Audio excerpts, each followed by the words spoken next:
Imagine the silence of the cosmos. Ancient stars watching over a multiverse on the brink of collapse. And from the deepest corners of power, two forces step forward. Not heroes, not villains, concepts, absolutes. On one side, the living tribunal, the cosmic judge of the Marvel multiverse. A being of three faces, three truths, holding balance between chaos and order.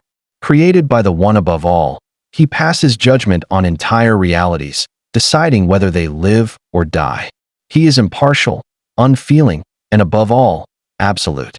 On the other side stands Lucifer Morningstar, the first of God's creations in DC's cosmology. The Morningstar, the Lightbringer. He was second only to the Presence. And when he rebelled, he did not lose his power. He gained independence. Lucifer is not just powerful, he's a free will incarnate. A being who can manipulate reality through thought, reshape universes, and has once walked away from the throne of hell simply because he chose to.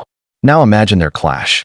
The living tribunal stands in judgment, attempting to seal the rip between universes, declaring the DC realm a threat to balance. But Lucifer, amused and defiant, refuses judgment. Not out of pride, not out of rage, but because he simply doesn't recognize the tribunal's authority.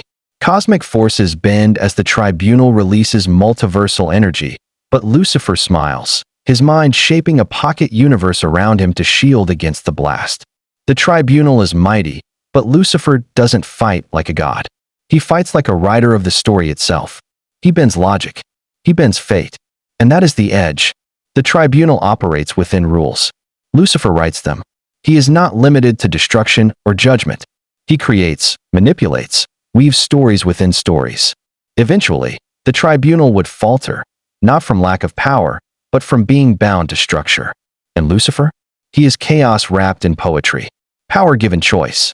And that is something no tribunal can contain. So who wins? Lucifer Morningstar. Not because he's stronger in a traditional sense, but because he is beyond rules. He is the embodiment of rebellion, imagination, and unshackled will. And in a battle not just of strength, but of freedom versus order, creation versus judgment, it is the Morningstar who walks away, smirking, untouched, unbound.